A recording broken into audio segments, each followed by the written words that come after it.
நேர்களே, நேற்று ராமநாதபுரம், அதாவது மிக முக்கியமாக நடந்த ஒரு மாநாடு, பசுமுன் திடல்ல நடந்தக்கூடிய மாநாட்டில் அதிமுக உடைந்து புதிய ஒரு கட்சி உருவாகியதா, அதுல திருமதி சசிகலா அவர்கள் ஏற்படுத்த போகிற தாக்கம் என்ன, திருமதி சசிகலாவுடைய அந்த கட்சியில அதிமுக பெரிய பிரளயத்தை சந்திக்க போகிறதா அப்படின்னா, நிச்சயமா சொல்றேன், என்டிஏ கூட்டணி வலுவிழந்தது மட்டுமில்ல, அடையாளம் தெரியாமல் போவதற்கும், சவுத் ரீஜன் மட்டுமல்ல, சவுத் ரீஜன்ல பெரிய அளவுல பாதிப்பு வந்தாலும் மற்ற இடங்களிலும் அவர்கள் வலுவிழப்பார்கள். இது என்டிஏக்கு பெரிய பின்னடைவு. டிடிவி தினகரன் நேற்றுக்கு அவர் கொடுத்த அந்த பதிலின் மூலமாகவும் அவருடைய மன ஓட்டத்தை நாம் அறிந்து கொள்ளக்கூடியதாக இருக்கிறது. என்ன நான் இப்போ உங்களுக்கு சொல்ல போறேன் அப்படின்னு பார்த்தா, கிட்டத்தட்ட 9 ஆண்டுகளாக சசிகலா அவர்களுடைய அந்த இன்டர்வியூல ஆயிரக்கணக்கான பெரும் கூட்டம் திரண்டிருந்ததை நாம் கவனிக்க முடிஞ்சது. இவ்வளவு பெரிய கூட்டம் முழுக்க முழுக்க அவருடைய கூட்டம்தான். அதில் அமமுகவினர், ஓபிஎஸ் ஆதரவாளர்கள், அதிமுகவினர், பொதுமக்கள், பெண்கள் நிறைய பேர் வந்திருந்தாங்க. இதுல ஒரு பெரிய சிக்கல் என்னவென்றால், ஒரு ஆட்களை ஒரு சாதிக்குள் உட்படுத்தி விடுவது ஆபத்தான போக்கு என்பதை நான் பார்க்கிறேன். தமிழ்நாட்டில் எம்ஜிஆர், கருணாநிதி எல்லாருக்கும் சாதி இருக்கு, மோடிக்கு ஒரு சாதி இருக்கு. அப்படின்னா ஒரு பெருந்திரளான சாதியில் ஒருவர் பிறந்தார் என்றால் அவருக்கு எதிராக மற்றவர்கள் மனநிலை கொள்வது, அவர் இந்த சாதியை சார்ந்தவர். இப்ப காமராசர் இருக்கிறாரு, அவர் நாடார் சமூகத்தை சார்ந்தவர். அதற்கும் இந்த தமிழ்நாட்டை அவர் ஆண்டதற்கும் என்ன வித்தியாசம் இருக்கு? எந்த இடத்திலேயாவது அவர் குறை வைத்தாரா? பேரறிஞர் அண்ணா அவர்கள் முதலியார் சமூகத்தை சார்ந்தவர், ஒரு வருஷம் தான் ஆட்சி செய்தார். அதற்கும் தமிழ்நாட்டு தமிழர்களுக்கான உரிமைகளை பெற்று தந்தார், தமிழ்நாடு என்று பெயர் சூட்டினார். அதற்கும் என்ன சம்பந்தம் இருக்கிறது? நல்லா சிந்திச்சு பாருங்க. சசிகலா என்பவர், அவர் முக்குளத்தோர் சமூகத்தை சார்ந்தவர், அதற்கும் சாதிக்கும் என்ன சம்பந்தம் இருக்கு? கடந்த காலங்களில் சசிகலா அவர்கள் ஆட்சி செய்தார்கள். தமிழ்நாட்டுடைய ஏடுகள் அனைத்தும் நிழல் முதல்வராக எழுதினார்கள். அன்றைக்கும் ஒரு பெரிய முக்குளத்தோர்களுக்கெல்லாம் கிரீடம் சூட்டப்பட்ட நிகழ்ச்சியெல்லாம் ஒன்றும் நடக்கலையே. எல்லா முக்குளத்தோரும் இப்படி தான் உழைச்சிக்கிட்டு இருந்தான், எல்லாரும் அவன் வேலையை தான் பார்த்தான். யார் யாருக்கு என்ன மந்திரி வேணும், முக்குளத்தோர் அமைச்சர்கள், அதே மாதிரி நாயுடுகளில் அமைச்சர்கள், வன்னியர்களில் அமைச்சர்கள், சிறுபான்மை அமைச்சர்கள், அதே மாதிரி நாடார்களில், தலித் சமூகத்தில், தேவேந்திர குல வேளாளரில், வெள்ளாள கவுண்டரில், முத்தரையர்களில், இப்படி எல்லா சமூகத்திலும் எல்லாரும் இருந்தார்கள். ஆட்சி நடந்தது. அந்த ஆட்சியில் தான் சசிகலா பங்கேற்ற ஆட்சி தான் தமிழ்நாட்டினுடைய பொற்கால ஆட்சின்னு சொல்லப்பட்டது. கிட்டத்தட்ட 2016 வரைக்கும், அம்மையார் இருக்கிற வரைக்கும் அவருடைய ஆட்சி தான் நடந்தது. அம்மையாரை விட இவர் தான் ஆட்சி செய்தார் என்பதுதான் முக்கியமான விஷயம். முடிந்து போச்சு. நேற்று அவர் பேசுகிற போது எடப்பாடிக்கு எதிராக இதுவரை பேசாதவர், அவருடைய பேரை நான் சொல்ல மாட்டேன், மிகப்பெரிய அநியாயம் நடந்ததை சுட்டி காட்டினார். இது அதிமுகவின் உண்மையான தொண்டர்களுக்கு பெரும் பாதிப்பை ஏற்படுத்தும். ஏனென்று சொன்னால், ஆட்சியிலே கொண்டு வைத்தது நான் தான். ஆட்சியிலே எனக்கு தீர்ப்பு உடனடியாக வந்தது. எத்தனையோ வருஷம் கிடந்த அந்த தீர்ப்பு நான் முதல்வராக அறிவிக்கப்பட்டவுடன், தேர்ந்தெடுக்கப்பட்ட உடனே தீர்ப்பு வந்தது டெல்லியிலிருந்து. அப்படின்னா அதுல ஒரு மிக முக்கியமான ஒரு பாயிண்ட்ஸ் இருக்கு, வேல்யூபிளான பாயிண்ட்ஸ். இதற்கு என்ன காரணம் என்பதையும் திருமதி சசிகலா அவர்கள் சொல்லினார்கள். சரி, ஒரு வாரம் எனக்கு டைம் தாங்க, நான் எல்லா செட்டப்பும் பண்ணி முடிச்சுட்டு வரேன்.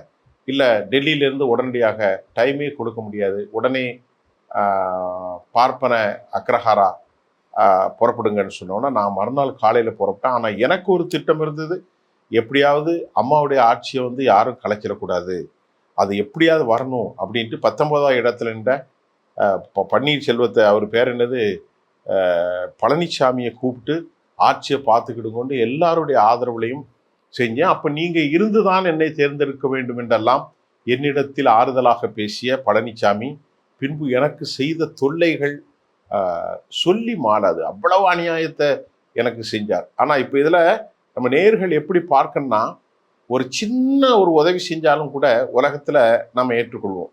தமிழ்நாட்டுடைய முதலமைச்சராக ஆக்கிவிட்டு அவர் சென்றார். அவருடைய சொந்தக்காரர் கூட யாரையும் ஆக்கல. ஆனா அவர் செய்த துரோகம் கொஞ்ச நெஞ்சமல்ல என்பதை அவர் சுட்டி காட்டுகின்ற போது அதில் கலந்து கொண்ட பல்லாயிரக்கணக்கானவர்கள் அந்த உண்மையை புரிந்து கொண்டார்கள். இந்த கூட்டத்தில் பெரும்பான்மையான வாக்குகள் நிச்சயமாக எடப்பாடிக்கு இல்லை என்பதை நீங்கள் குறித்து கொள்ளுங்கள். ஏனென்று கேட்டால், நான் சிறையில் அடைக்கப்பட்டேன். சிறையில் வந்து அவர் பார்க்கவில்லை. மாறாக நான் சென்னைக்கு பெயிலில் வருகின்ற போது, பிணையில் வருகிற போது எனக்கு எவ்வளவு இடையூறு கொடுக்க முடியுமோ, யாரையும் சந்திக்க கூடாது, இந்த இடத்துக்கு போகக்கூடாது என்று கொடுத்திருந்தார். அவருடைய கணவர் பெரியவர் நடராசன் அவர்களுடைய இறப்புக்கு வரும்போதும் கடுமையான கஸ்டடி. அப்போதுதான் கேட்டார்கள், அதிமுகவில் இருந்த இந்த அளவிற்கு நெருக்கடி கொடுக்கப்படுகிறது என்று. இந்த அளவுக்கு எனக்கு நெருக்கடி கொடுத்தார். கடைசியில் அந்த சகோதரி இருந்த அடக்க அந்த சமாதியை பார்ப்பதற்கு கூட ரெனோவேஷன் ஒர்க் என்று அதையும் தடுத்தார். நான் அவருக்கு என்ன செய்தேன் எனக்கு என்று தெரியவில்லை என்பதையும் அவர் பதிவு செய்திருந்தார். பாரதிய ஜனதாவை சொல்லுகின்ற போது வழக்குகள் பல ஆண்டுகளாக பெண்டிங்கில் இருந்தது. இந்த நிகழ்வுக்கு பின்பு டெல்லியிலிருந்து உடனடியாக வந்துவிட்டது. அதற்கு பிறகு அரசியலமைப்பு சட்டத்தை முறைப்படுத்த வேண்டிய பொறுப்பில் இருக்கும் வித்யாசாகர் என்கின்ற கவர்னர், அவர் எங்கே போனார் என்றே தெரியவில்லை. மாநிலத்தில் மெஜாரிட்டேரியனாக ஒரு அரசாங்கத்தை தலைகளை எண்ணக்கூடிய பொறுப்பில் இருந்தக்கூடிய கவர்னர் எதற்கோ ஒளிந்து வடசென்னை வடமாநிலத்தில் போய் பங்கி கொண்டார் என்ற செய்தியும், அதன் மூலமாக தான் வஞ்சிக்கப்பட்டதையும் பாதிக்கப்பட்டதையும் அவர் சொன்னார். கோர்ட்டினுடைய தீர்ப்புகள் அவசர கதியில் வந்தது. ஒரு வாரத்திற்கு பின்பு கூட எனக்கு நேரம் கொடுக்காதது. மாநிலத்தினுடைய கவர்னர் பதவி விழாவுக்கு அவர் வராமல் சென்றது. நான் சிறையில் அடைக்கப்பட்ட போது மறுபடி ஒரு பஞ்சாயத்தை பாரதிய ஜனதா செய்து, அந்த பஞ்சாயத்தின் ஊடாக சசிகலா, அதாவது எடப்பாடி இவரையும் இரட்டை தலைமையில் ஆக்கியது. எனக்கு எதிராக துக்ளக்கு தர்ம யுத்தத்தை ஆரம்பித்தது. பன்னீர்செல்வம் அதில் நடந்து கொண்ட முறை, இப்படி பல விஷயங்களை அவர் கோடிட்டு காட்டினார். கோடிட்டு காட்டிவிட்டு இதெல்லாம் உண்மைகள் தான், அம்மாவை நான் கொலை செய்தேன் என்று அநியாயமாக பரப்பினார்கள். அதுவும் இவர்கள் தான் காரணம். என்னுடைய பெயரை கேரக்டர் அசாசினேஷன் செய்வதற்கு எவ்வளவோ முயற்சிகள் நடந்தது. நான் எப்போதும் பொறுமையாகத்தான் இருந்தேன். நான் யாரிடமும் கோபப்படவில்லை என்பதையும் இன்னும் ஏராளமாக அவர் பேசினார். நலத்திட்டங்களை கொடுத்தார். இப்பொழுது ஏற்கனவே வலுவிழந்த நிலையில் இருக்கக்கூடிய எடப்பாடி பழனிசாமி குறித்து பேசும்போது 11 முறை அவர் தோல்வியை சந்தித்தார். இதற்கு மேல் ஒரு கட்சிக்கு நாம் என்ன செய்ய முடியும், எப்படி இடம் கொடுக்க முடியும் என்ற கேள்வி எழுப்பிய திருமதி சசிகலா அதில் ஒரு புள்ளி வைத்து பேசினார். இப்பொழுதும் அவர் தோல்வியை சந்தித்தால் கட்சிக்குள் பெரிய புரட்சி வரும், மிகப்பெரிய குழப்பம் வரும்.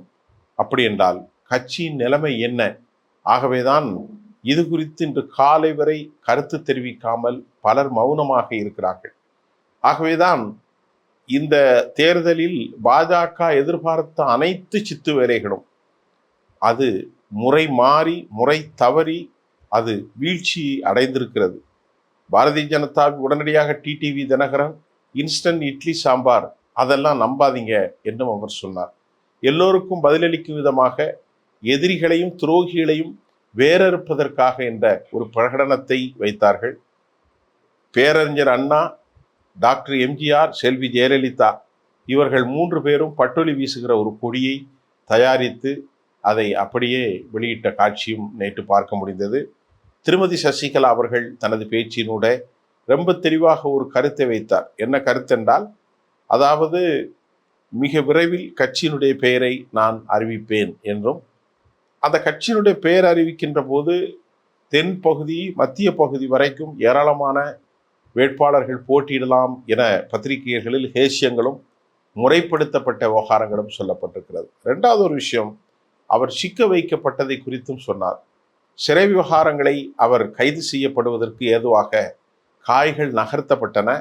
அந்த காயை திமுக நகர்த்தியது, வழக்கு போட்டது. ஆனால் கடைசியில் அவசர கதியில் அவருடைய முதலமைச்சர் வாய்ப்பை பறித்து கட்சிக்குள் குழப்பம் ஏற்படுத்தியது பாரதிய ஜனதா. எல்லோரும் சேர்ந்துதான் ஒரு தனி மனுஷிக்கு எதிராக இத்தனை பெரிய சதி திட்டங்களை அவர்கள் அரங்கேற்றினார்கள் என்பதையும் நாம் கவனிக்கக்கூடியதாக இருந்தது.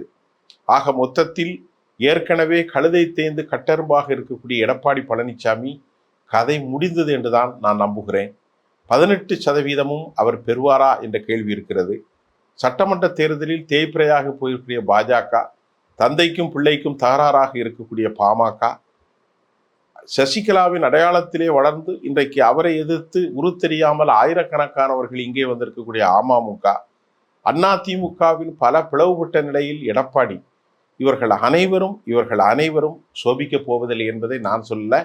நேற்றைக்கு தமிழ்நாட்டுடைய பெரும் பகுதியினுடைய உளவு அமைப்பினுடைய திட்டமாகவும் இவர்களின் இந்த செயலால் திமுகவுக்கு ஒரு வாய்ப்பை இவர்கள் வாங்கி கொடுத்து விடுவார்கள் என்று எண்ணுவதற்கு அதிக வாய்ப்பு இருப்பதையும் நாம் செய்திகளினுடைய அவதானிக்கக்கூடியதாக இருக்கின்றது. ஆகவே இந்த போட்டியில் கனவிலும் வெற்றி பெற முடியாத ஒரு பெரும் குழப்பத்தில் பழனிசாமி ஆழ்ந்து போய்விட்டார். உண்மையிலேயே தமிழ்நாட்டின் முதலமைச்சராக வருவதற்கு யார் வருகிறார்களோ இல்லையோ, தேர்தல் முடிவுக்கு பிறகு பழனிசாமியின் தலைமையிலான அதிமுகவில் மிகப்பெரிய கலவரம் நடக்கும். இந்த கலவரத்தை தூண்டிவிடப் போவது பாஜகவாகத்தான் இருக்கும்.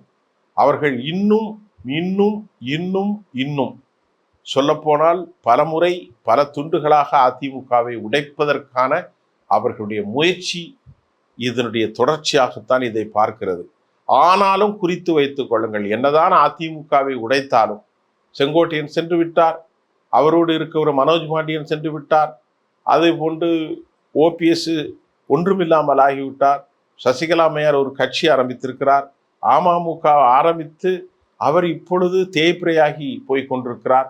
அவர் 2 பேரும் சேர்ந்தாலும் அவர்களுக்கு பலம் இல்லை, அது பலவீனம்தான். அந்த மக்கள்கிட்டே ஒரு பெரிய எதிரொலிப்பு இருக்கிறது, சவுத்தில் வாழக்கூடிய மக்கள்கிட்ட.